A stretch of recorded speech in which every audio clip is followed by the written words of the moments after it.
Bapak, Ibu, Saudara-saudari, para pengikut setia Sampan dimanapun saat ini Anda berada. Saya Pater Domi Kevi SVD kembali menyapa Anda melalui renungan harian. Semoga kita semua selalu dilindungi dan diberkati Tuhan. Anggaran cinta berat.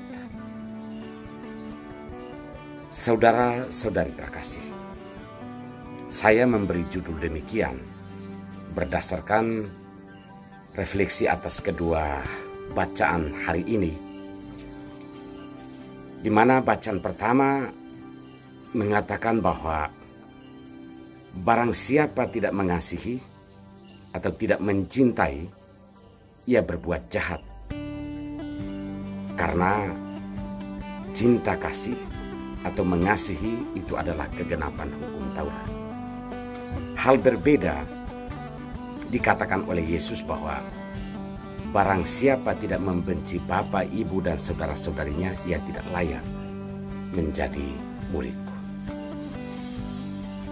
Tentunya dua hal yang berbeda, tidak bisa disatukan dan disamakan begitu saja lalu dianggap bahwa Kitab Suci mengajarkan sebuah pertentangan dan tidak sepaham tentang mengasihi atau cinta kasih itu seperti apa. Apa yang dikatakan oleh Paulus bahwa yang menjiwai setiap hukum dan aturan itu semata-mata hanya kasih atau cinta. Apapun yang kita lakukan, seperti peraturan 10 perintah Allah, itu semata-mata semestinya dilakukan karena kasih, karena cinta, bukan sebuah aturan dan hukum yang ditaati pada tempat berbeda, kemudian dilawan pada tempat yang berbeda. Kesannya memang kita melakukan demikian, bahwa pada tempat yang berbeda kita tahu bahwa 10 perintah Allah mengajarkan jangan ini, jangan itu, dan seterusnya.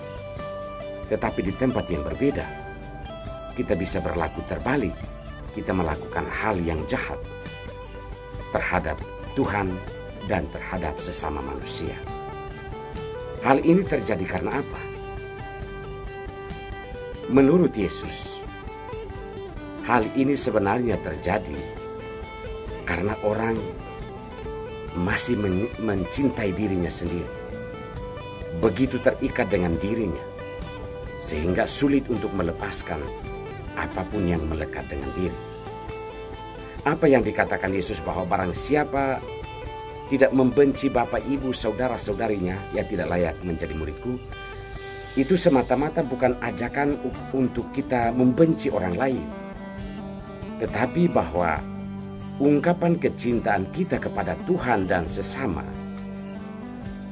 itu sebenarnya mesti terjadi karena orang tidak terikat oleh apapun, baik terikat oleh hubungan darah maupun terikat oleh harta duniawi yang sering membuat cinta itu begitu terbatas dan terkotak sehingga tidak menjangkau begitu banyak orang.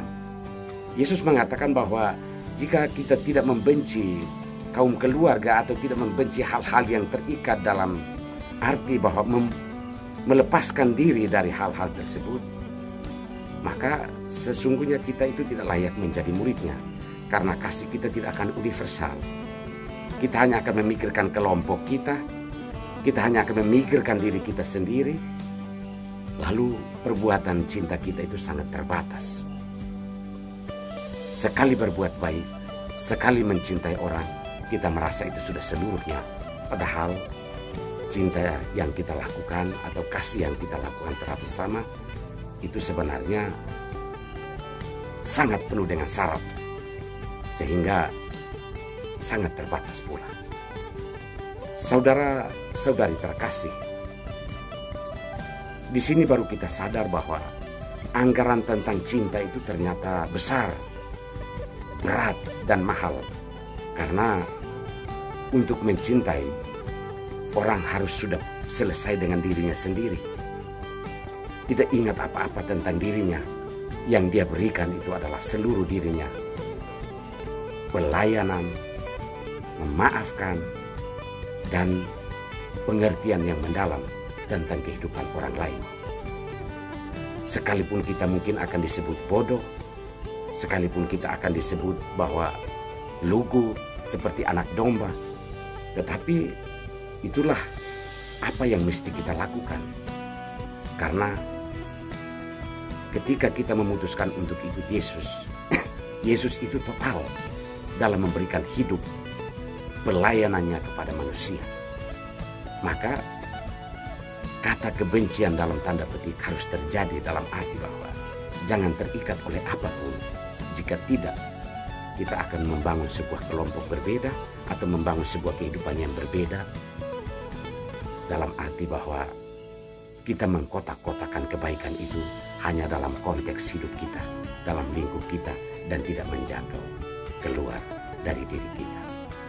Kita mohonkan rahmat dan kekuatan dari Allah agar kita mampu untuk menjalankan hidup ini dengan kasih yang besar, kasih yang total seperti yang dilakukan Tuhan Yesus untuk keselamatan kita. Terima kasih Tuhan untuk firman-Mu hari ini. Curahkanlah roh-Mu ke dalam hati dan budi kami. Semoga firman-Mu menjadi pelita dan terang bagi kaki kami. Turunkan berkat untuk kami semua, terutama mereka yang sakit. Demi nama Bapa dan Putra dan Roh Kudus. Amin.